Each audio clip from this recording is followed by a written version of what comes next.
Assalamualaikum warahmatullahi wabarakatuh. Innal hamdalillah nahmaduhu wa nasta'inuhu wa nastaghfiruh wa na'udzu billahi min syururi anfusina wa min sayyiati a'malina. May yahdihillahu fala mudilla lah wa may yudlil fala hadiyalah. Wa asyhadu an la ilaha illallah wahdahu la syarika lah wa asyhadu anna Muhammadan abduhu wa rasuluh. Qala Allah Ta'ala ba'da a'udzu billahi minasyaitonir rajim. Ya ayyuhalladzina amanu taqullaha haqqa tuqatih wa la tamutunna illa wa antum muslimun. Rabbi shrah li sadri wa yassir li amri wahlul 'uqdatam min lisani yafqahu qawli. Amma ba'd. Alhamdulillah, semua alhamdulillah biiznillah, dengan izin Allah Subhanahu wa taala kita dapat bertemu sekali lagi, alhamdulillah, pada pagi yang mudah-mudahan penuh barakah ni, alhamdulillah. Seperti mana yang Coach Allen kata tadi, yang sekarang dekat Negeri Sembilan ni, kat Seremban ni memang tengah hujan lebat, alhamdulillah. Mudah-mudahan Allah mengabulkan segala doa yang kita ada, mudah-mudahan Allah angkat segala wabak penyakit daripada negara kita, seluruh dunia seluruhnya. Mudah-mudahan Allah mempermudahkan segala urusan kita, insya-Allah, amin ya rabbal alamin. Tapi sebelum kita pergi berlanjut, saya ingin mengucapkan sekali lagi ribuan, jutaan, bilion, trilion terima kasih saya yang tak terhingga kepada Coach Allen dan Coach Asriah yang sangat saya hormati dan sangat saya muliakan. Mudah-mudahan Allah membalas mereka dengan balasan yang baiklah di dunia dan di akhirat, kerana sudi menjemput saya sekali lagi, alhamdulillah, untuk kita memperbincangkan ayat-ayat yang terdapat dalam Al-Quran khususnya berkenaan dengan doa. Kerana seperti mana kita katakan, doa itulah satu hubungan yang sangat istimewa antara kita dengan Sang Pencipta kita sendiri, iaitu Allah Subhanahu wa taala. Baik, apa khabar tuan-tuan, puan-puan, muslimin, muslimat yang dirahmati Allah semua? Mudah-mudahan sentiasa berada dalam keadaan yang sihat sejahtera, dalam keadaan sentiasa bersangka baik kepada Allah SWT, sentiasa dipelihara Allah SWT. Amin ya rabbal alamin. Baik, alhamdulillah. InsyaAllah hari ini kita nak bincang satu lagi doa yang seperti mana Coach Allen kata, kita selalu dengar doa ini dan bahkan kita selalu amin kan, imam baca kan, atau kita sendiri pun ada yang membacanya doa ini. Dan insyaAllah hari ini kita nak lihat kepada doa ini. Kenapa doa ini penting dalam untuk kita lah, khususnya ya, untuk kita kelak di akhirat. Sebab kita kata seperti mana kita bincang selalu, seperti mana yang kita dah tahu pun, bahawa nanti akhirat tu sebenarnya lah tempat yang kekal abadi. Kita dunia ni kita sementara sahaja. Kita ni sekadar pengembara, musafir yang berjalan, yang Nabi gambarkan seolah-olah yang berehat sebentar sahaja di bawah sebatang pokok untuk berehat sebentar, kemudian dia berjalan, dia berlalu pergi. Itu ibaratnya manusia ini di muka bumi Allah ni, kita hanya pengembara. Dan sesungguhnya nanti insya-Allah kita semua akan berada kat sana, iaitu kita semua akan berada di tempat yang kekal abadi, di mana kita akan settle down lah, kita bahasa kita kan. Kita akan habiskan kehidupan kita selama-lamanya di sana. Jadi tentu saja kita perlu merancang, seperti mana Coach Allen kata tadi, kita selalu fikirkan dunia, tapi bila Nabi bercerita, dia banyak berkaitan dengan akhirat.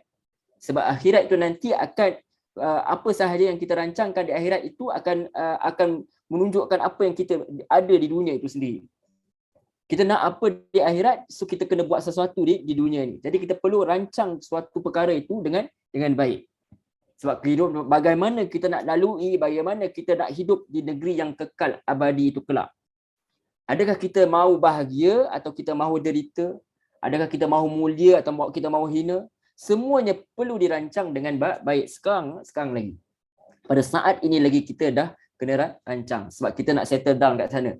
Kalau boleh kita nak bersenang lenang di sana. Kalau boleh, itu dia. Seperti mana kalau kita nak pergi makan angin lah, kalau kita nak, sekarang kan cuti sekolah kan. Ni pun dah macam-macam fikir ni cuti sekolah ni kan. Jadi kita dah rancang lah. Sebab Seremban Negeri Sembilan alhamdulillah dah boleh jugalah nak keluar ni kan, alhamdulillah. Syukur pada Allah SWT. Mudah-mudahan dia berebak kepada negeri-negeri lain lah, insya-Allah.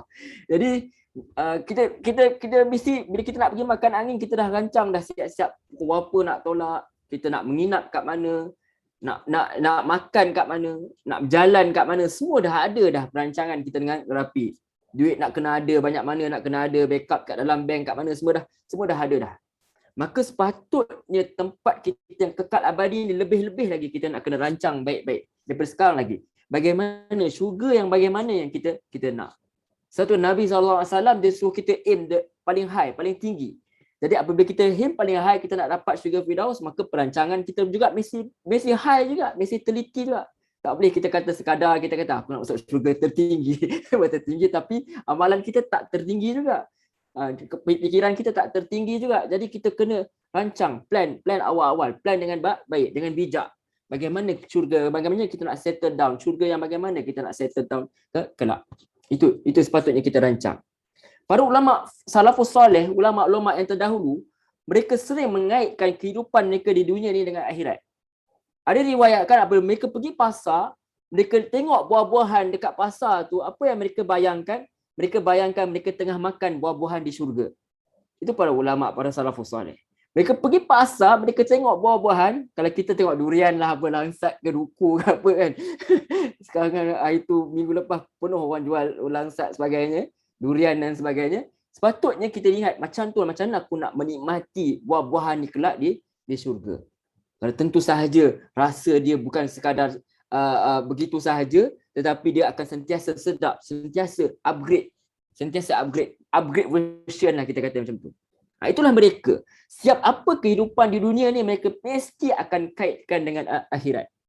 Sepatutnya macam tu kita. Kalau di dunia ni Allah misal kata dalam Quran, Allah suruh kita jaga pandangan kita. Jangan kita lihat perkara yang tak baik, jangan kita lihat aurat orang, jangan kita lihat pada sesuatu yang tidak ada hak, yang tidak ada keperluan. Maka sebab nanti di akhirat Allah akan beri yang lebih baik daripada itu. Semuanya kita mesti kaitkan akhirat. Kenapa aku kawal diri aku sekarang? Sebab aku nak dapat yang lebih baik nanti. Dari Ibnu Umar radhiyallahu anhuma misalnya, Rasulullah SAW ada diriwayatkan Rasulullah SAW bersabda, dia kata kulul muskirin khamrun wa kullu muskirin haram wa man syaribal khamra fid dunya famata wa huwa yutminuha lam yashrabha fil akhirah. Ada riwayatkan Rasulullah SAW bersabda, segala sesuatu yang memabukkan itu khamar, segala sesuatu yang memabukkan itu haram. Siapa saja yang minum khamar di dunia, lalu dia meninggal dunia dalam keadaan dia itu ketagih, dalam keadaan dia itu masih berterusan minum arak itu, dan dia tak bertaubat, maka dia tidak akan minum khamar, yakni yang penuh nikmat kelak di akhirat. Hadis riwayat Muslim. Jadi seolah-olah kita kata kalau everything kita dah dapat semua di dunia ni, maka di akhirat itu seolah-olah tidak ada bahagian lagi untuk kita. Baik tuan-tuan, puan-puan, muslimin, muslimat yang dirahmati Allah Subhanahu Wa Taala. Pagi ni kita nak lihat bagaimana sepatutnya sikap orang beriman ini sendiri dengan akhirat, dan iaitu negeri yang kekal abadi ini. Kalau kita lihat sebenarnya doa yang ayat yang 194 ni ada sebahagian sahaja doa yang telah yang disebut sambungan daripada doa-doa yang disebutkan sebelum itu. Kalau kita perhati betul-betul sebenarnya latar belakang dia bermula seawal ayat 189 lagi. Kalau mungkin bawah lagi, tetapi setakat yang saya lihat dia mula daripada ayat 189. Di mana Allah Subhanahu Wa Taala ceritakan kepada kita bahawa langit dan bumi itu semua kepunyaan dia. Dan dia itu maha berkuasa atas setiap sesuatu. Kemudian pada ayat 190 baru Allah SWT jelaskan pula bahawa pada kejadian langit dan bumi, pada pertukaran malam dan siang ada tanda-tanda bagi ulul albab, yakni orang-orang yang berakal. Kalau tidak silap kalau kami kat masjid sini selalu je Imam Makan baca ayat ni. Ayat-ayat ni dekat-dekat nak habis pada surah Ali Imran tu. Jadi ulul albab ni, apa makna ulul albab? Siapakah yang dapat melihat kebesaran Allah ni? Allah kata ulul albab. Ulul albab ini dia berasal dari perkataan lub. Lub ni apa? Kalau menurut penulis tafsir Al-Misbah misalnya, lub ni isi kacang. Benda yang kecil-kecil isi kacang macam tu. Kenapa Allah kaitkan ulul albab dengan isi kacang ni? Sebab dia isi kacang ni dia tak ada kulit. Maksudnya dia tidak dilitupi oleh sesuatu, simbolik kepada fikiran yang tidak jumut lah, fikiran yang bebas. Kita kadang-kadang orang sebut orang yang ada people with a sound mind, kalau tak silap macam tu, dia dia boleh faham suatu perkara. Itu albab.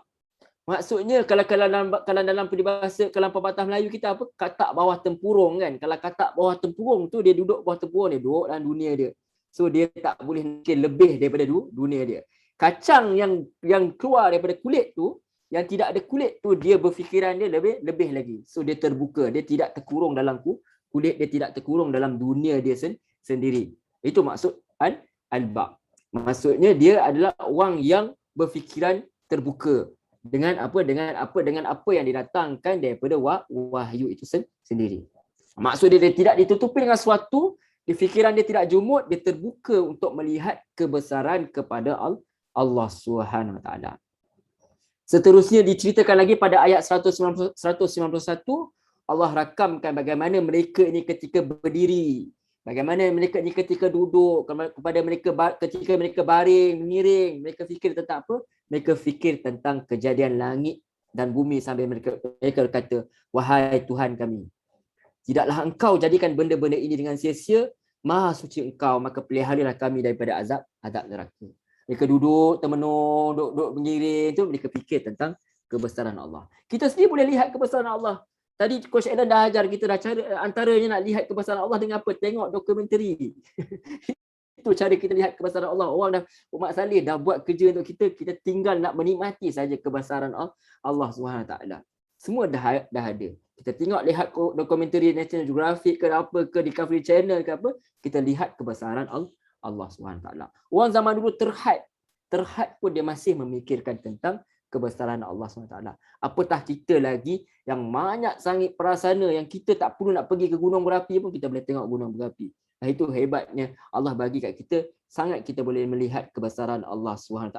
Tinggal kita nak buat perkara tersebut atau tidak. Itu sahaja.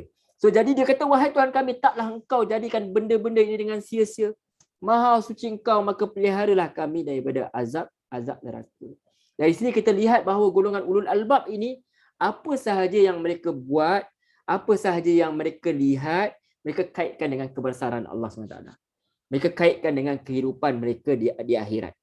Contoh saya pernah dengar apa tu ceramah daripada Norman Alihan misalnya kata. Dia kata kalau kita makan buah tu, kan terlekat biji tu, biji buah tu dekat gigi kita ke, macam tu, itu pun kita boleh nampak kebesaran Allah SWT. Kita boleh lihat pasal akhirat. Di mana kita nanti, begitulah dalam hadis, Nabi kata kita akan tumbuh seperti mana biji benih tu. Kan biji benih tu duduk dalam tanah tu, nanti hujan akan turun, maka macam itulah kita akan tumbuh kembali untuk menghadap Allah SWT, untuk berjalan ke padang mahsyar kelak. Itu antara sebenarnya kita boleh lihat apa sahaja kita boleh relatekan dengan kehidupan kita di akhirat dan kebesaran Allah SWT. Mereka sedar betapa hebatnya Allah SWT. Mereka lihat langit bumi, mereka lihat kepada pertukaran malam dan siang, mereka sedar betapa besarnya, betapa hebatnya kuasa Allah SWT mentadbir alam ini. Dan mereka sedar bahawa mereka ini sangat-sangat kerdil. Kita ini planet bumi ni kalau dibandingkan dengan yang lain, kita ni sangat kecil sahaja. Maksudnya tapi bagaimana Allah pelihara kita ni daripada kita terkena meteorit dan sebagainya. Itu kehebatnya Allah SWT mentadbir alam ni. Jadi tiada siapa, kalau begitu hebatnya Allah SWT, maka siapa yang mampu nak melawan, nak mengelak daripada azab Allah SWT. Jadi tak bukan kita kena minta berlindung daripada Allah SWT. Allah yang Ar-Rahman, Allah yang Ar-Rahim, Allah yang Maha Penyayang. Jadi kita kena minta kepada yang Maha Penyayang itu supaya tidak mengazab kita atas kelemahan-kelemahan yang ada pada kita. Maka ayat 192 pula kita lihat mereka bermunajat lagi kepada Allah SWT dengan mengatakan bahawa siapa yang Allah masuk dalam neraka, maka Allah telah hinakan, dan mereka memperakui orang yang zalim itu tidak akan dapat menolong. Kerana siapa yang masuk ke neraka itu bukanlah Allah yang zalimi mereka, melainkan mereka itulah telah menzalimi diri mereka sendiri. Sebab zalim itu apa? Meletakkan Allah itu tidak betul pada tempat dia. Allah itu sepatut diperhambakan, kita tidak sembah dia, maka kita tak letak Allah SWT itu pada tempat yang sepatutnya. Bukan kita letak Allah itu bertempat, tidak. Kita letak kedudukan Allah SWT itu pada tahap yang sesuai dengan Allah Subhanahu Wa Taala. Di ayat seterusnya 193, mereka memperakui sudah ada Rasul mendatangkan seruan agar mereka beriman. Maka mereka bermunajat kepada Allah dengan mengatakan bahawa mereka telah beriman dan mereka mohon agar Allah SWT tu ampunkan dosa mereka, hapuskan kesalahan-kesalahan mereka dan matikan mereka kelak bersama orang-orang berbakti. Kemudian kita sampai kepada ayat 194 ni, doa yang hendak kita bincangkan hari ini. Doa tu tersebut berbunyi, Rabbana wa atina ma wa'adtana ala rusulik wa la tukhzina yaumal qiyamati innaka la tukhliful mi'ad. Apa doa dia? Doa dia kata, wahai Tuhan kami. Dan mereka ni orang yang sentiasa mengingati Allah SWT dalam keadaan berdiri, dalam keadaan duduk, dalam keadaan baring. Dan mereka ini berdoa kepada Allah SWT, Rabbana, wahai Tuhan kami. Wa atina ma wa'adtana ala rusulik.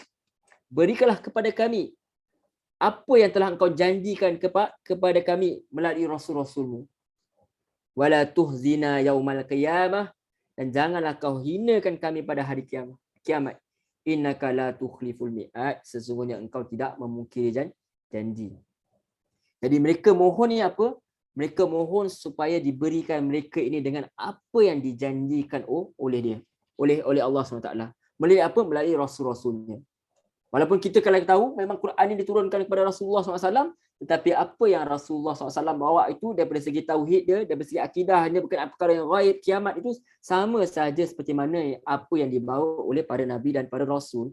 Jadi di sini digunakan plural ni melambangkan apa yang nabi bawa itu sama sahaja seperti mana apa yang para nabi bawa sebelum ini. Jadi apa yang nabi bawa itu tidak bercanggah, melainkan apa yang perbezaan daripada segi tata cara ibadah yang melibatkan muamalat dan sebagainya, mungkin ada perubahan begitu saja sesuai dengan maslahat ummah yang mengikut zaman itulah.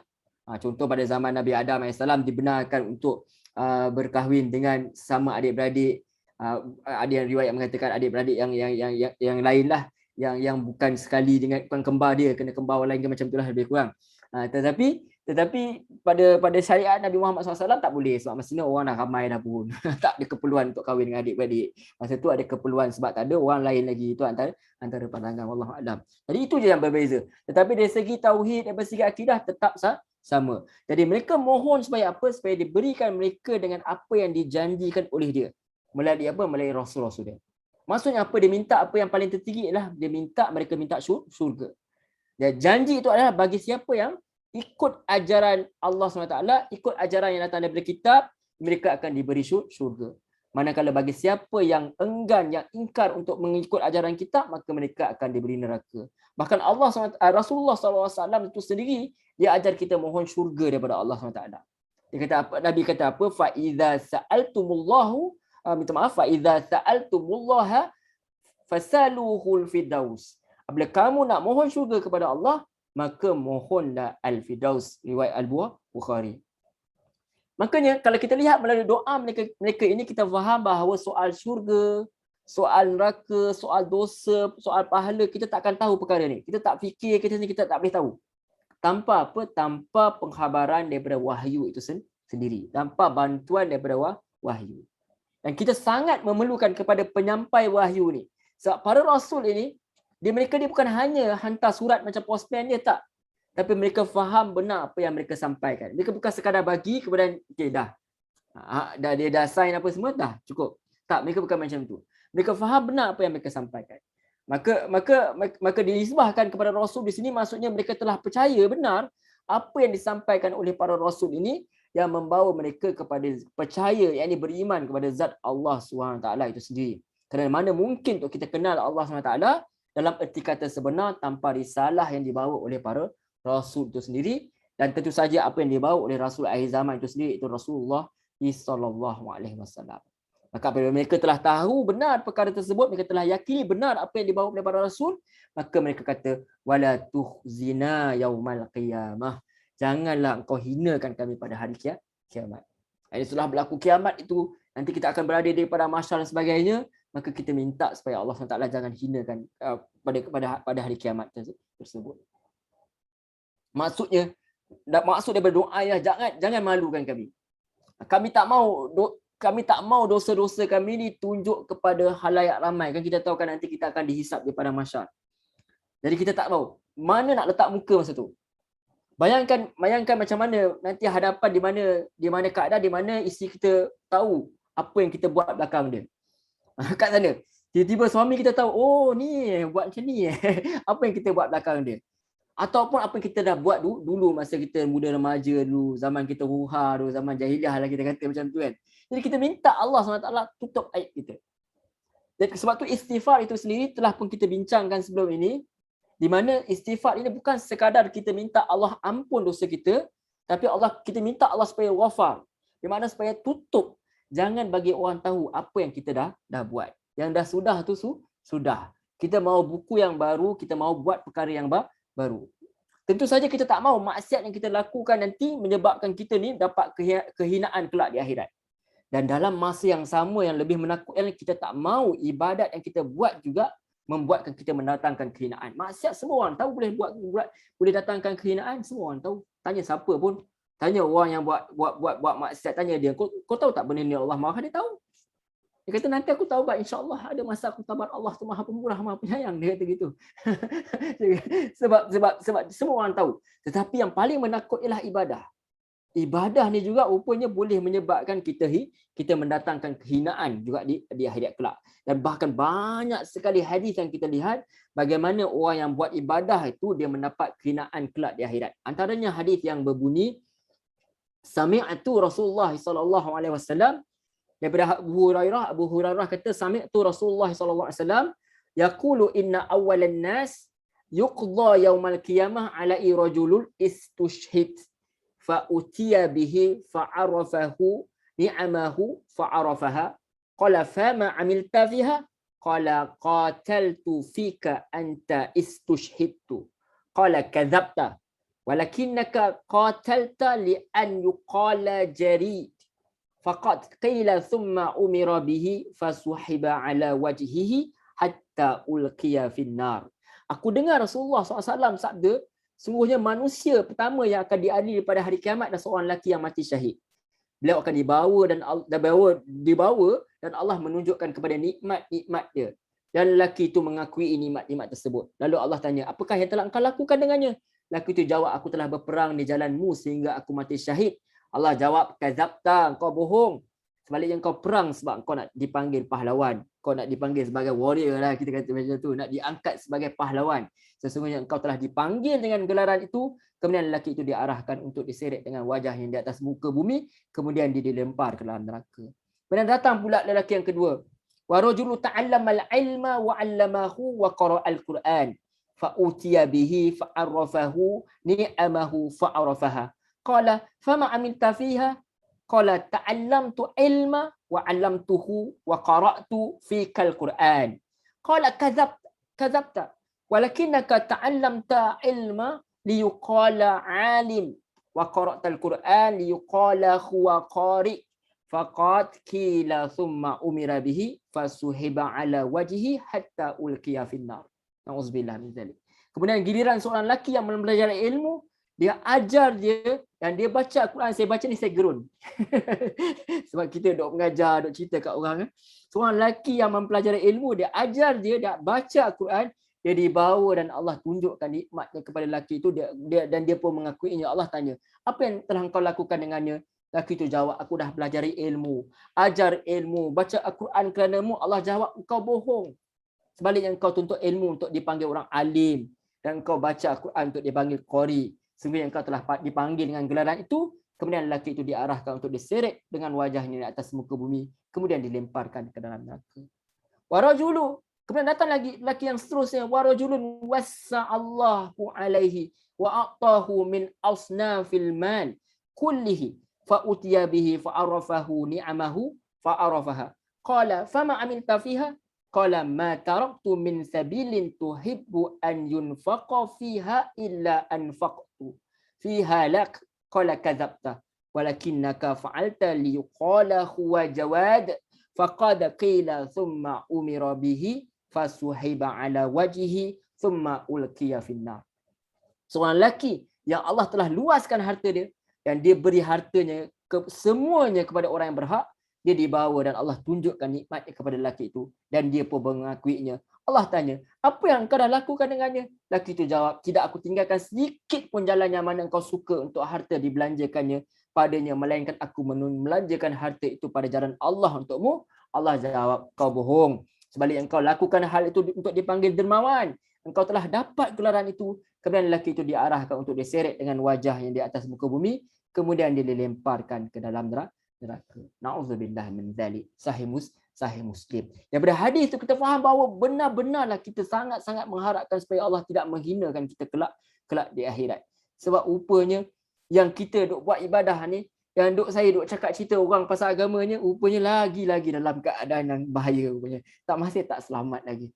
Allah, orang duk panggil ustaz sini, orang duk panggil ustaz sana, rupanya belum tentu selamat. Sebab tu dalam hadis lagi, dalam saya bacakan maksud dia, dalam hadis riwayat Muslim. Tahukah anda siapakah sebenarnya muflis? Nabi tanya kat sahabat. Sahabat-sahabat jawab, muflis ni sepanjang pengetahuan kami orang yang tak ada harta, orang tak ada wang. So Nabi cakap, muflis tu bukan muflis yang aku maksudkan, tapi muflis pahala pada hari kiamat. Miskin pahala, muflis, bankrupt. Sebahagian umatku pada hari itu datang bawa amalan-amalan solat, puasa, zakat. Pada masa sama dia juga bawa dosa-dosa kutuk orang, fitnah orang, ambil harta orang, bunuh orang, pukul orang. Penyelesaian pada hari itu adalah dengan mengambil amal kebajikan dia lalu diberi kepada orang yang dizaliminya. Andainya amal kebajikan yang dia bawanya belum cukup, akan diambil dosa-dosa mangsa yang dizaliminya lalu dibebankan di atas kepalanya, kemudian dicampakkannya ke dalam neraka. Hadis riwayat Muslim daripada Abu Hurairah radhiyallahu anhu. Kita buat solat, kita buat pahala dalam masa sama, kita cari kesalahan orang lain, kita buka aib orang lain, rupanya kita akan hadapi masalah kelak di akhirat. Maka betapa ngerinya perkara ini, maka sebab tu kita bincang doa ni. Yang sepatutnya kita memang kena amalkan setiap kali kita buat maksiat ke, na'udzubillah. Setiap kali kita buat ibadah ke, kita kena doa dengan doa. Kalau kita orang buat maksiat, kita mungkin dia lagi mulia daripada kita, dia kata dia buat maksiat, ya Allah aku lemah, dia doa dengan doa ni. Kita yang selalu buat ibadah ni, kita rasa macam selamat dah. Jadi kita lupa nak doa dengan benar-benar sebenar-benar dia. Kita nak hayati doa ni. So kita kena amalkan. Setiap kali kita buat perkara yang tergelincir ke, kita buat ibadah ke, kita kena doa ni. Dalam solat kita ke, dalam selepas solat kita ke, kita kena baca doa ni dengan khusyuk. Supaya kita benar-benar mohon kepada Allah SWT, harapkan rahmat dia, kasih sayang dia, supaya tidaklah menghina kita kelak di akhirat. Dan kita dah baca hadis-hadis yang nampak ngeri, tapi sebenarnya kita ada juga hadis yang mudah-mudahan dapat bagi motivasi supaya kita tak putus asa dengan rahmat Allah SWT. Nanti semua berkerut, ustaz buat kita stres, minggu depan tak mau datang lah. Nyesal aku hari Sabtu Ahad. Baik pergi tempah hotel, pergi hotel bagus juga kata. So ada hadis yang Allah SWT nyatakan kepada Nabi, kata nyatakan kita. Sama itu Rasulullah SAW.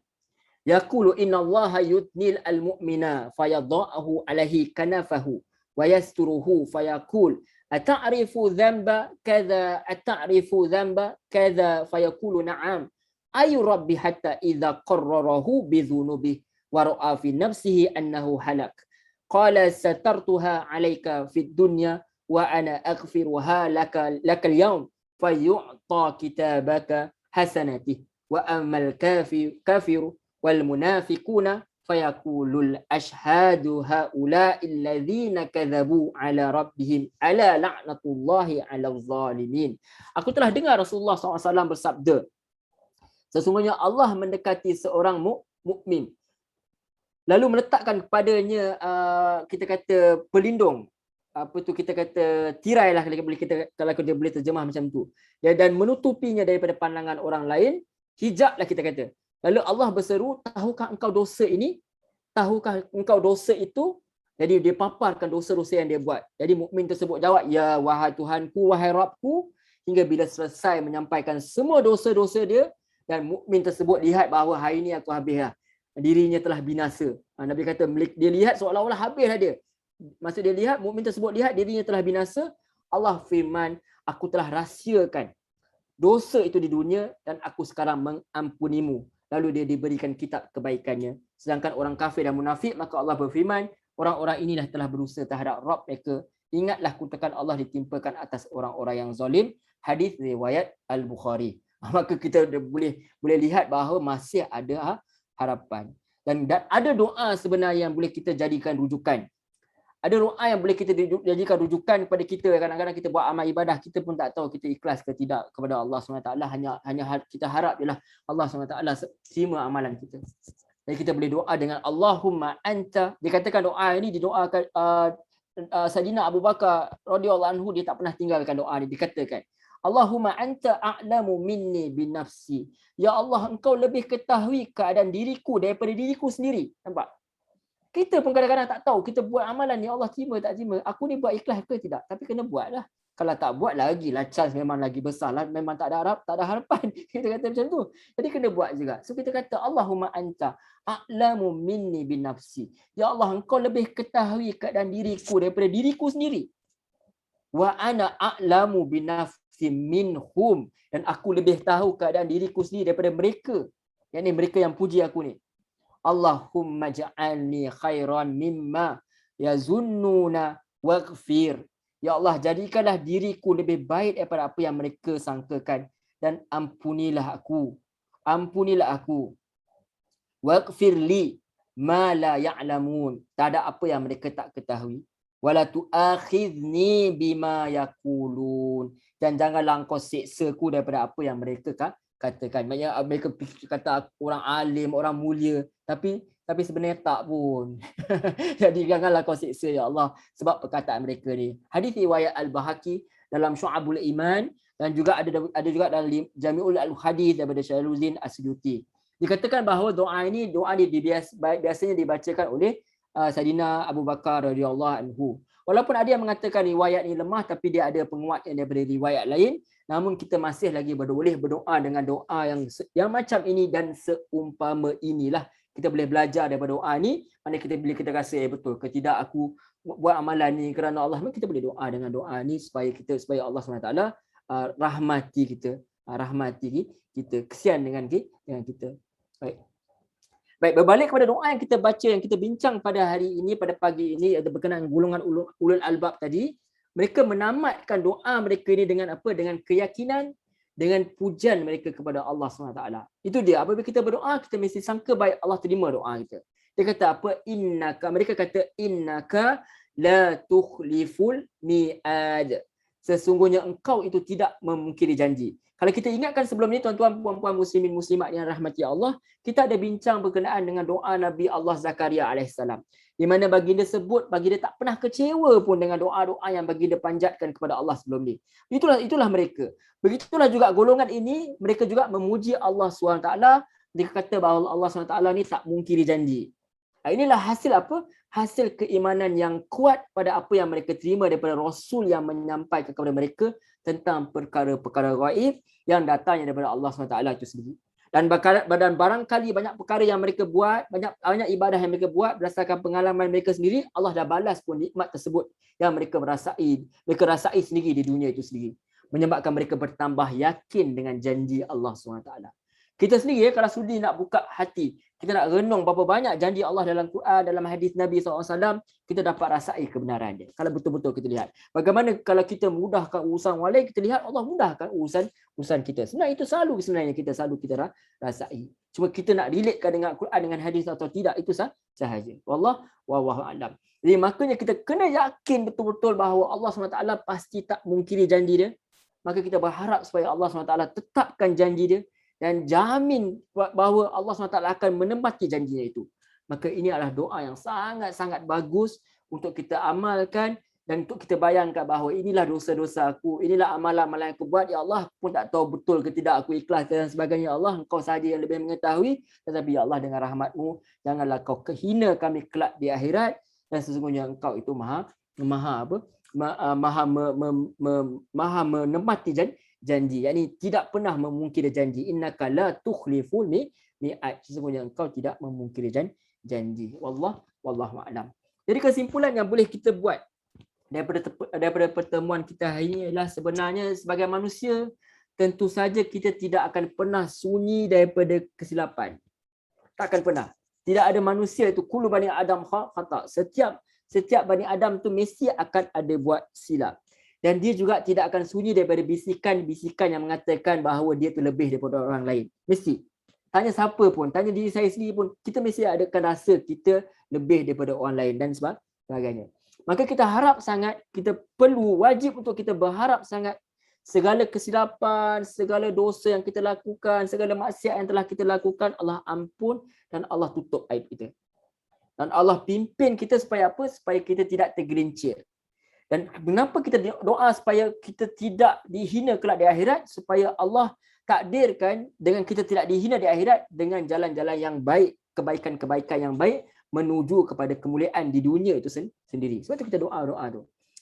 Kalau ada amalan-amalan kita yang kita buat, perkara-perkara yang kita buat yang kita rasa memang ini akan menyebabkan kita mendapat kemuliaan Allah, mudah-mudahan dengan doa ini dia menyebabkan kita tinggalkan amalan-amalan yang buruk tu, dan amal ibadat yang kita buat tu mudah-mudahan Allah tetapkan dari kita supaya apa? Supaya segala bisikan-bisikan yang menyebabkan kita riak dan kita ujub dan sebagainya dimaafkan, dan agar kita akhirnya dikurniakan dengan keikhlasan kepada Allah Subhanahu Wa Taala. Itu yang kita harapkan.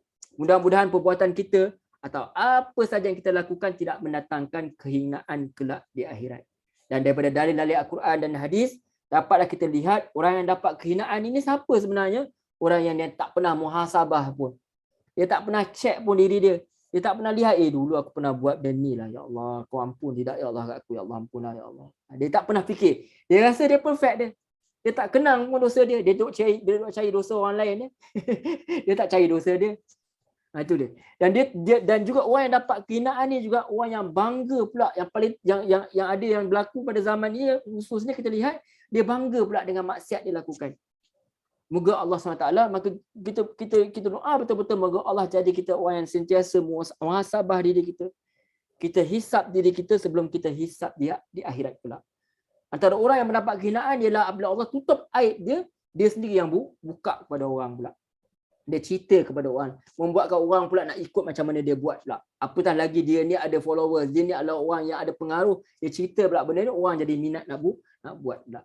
Jadi kita doa pada Allah SWT supaya kita ni jadi orang yang sentiasa muhasabah diri kita hisap diri kita sebelum kita dihisap kelak. Moga Allah rahmati kita, moga Allah bagi kemuliaan kepada kita kelak di akhirat, dan jauhkan kita daripada kehinaan, dan jauhkan kita daripada ini tergelincir. Seperti mana Allah itu mempertahankan burung-burung daripada jatuh tu, ma yumsikuhunna ila rahman, siapa yang tahan burung-burung daripada jatuh, kita juga kita minta rahmat Allah supaya kita ini tidak terjatuh dalam kelembah kehinaan, sama ada di dunia lagi dan tentu sahaja di akhirat.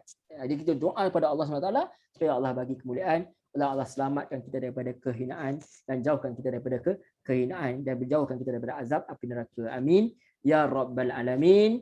Mudah-mudahan Allah jadikan kita semua termasuk dalam golongan orang yang mendapat kejayaan dari syurga Allah SWT. Wallahu a'lam. Saya mohon maaf atas segala kesilapan, atas apa-apa saja kata yang mengguliskan hati. InsyaAllah kita sambung perbincangan kita dalam sesi yang kedua, insyaAllah. Saya serahkan kembali kepada Coach Ellen dan Coach Asyah. Silakan.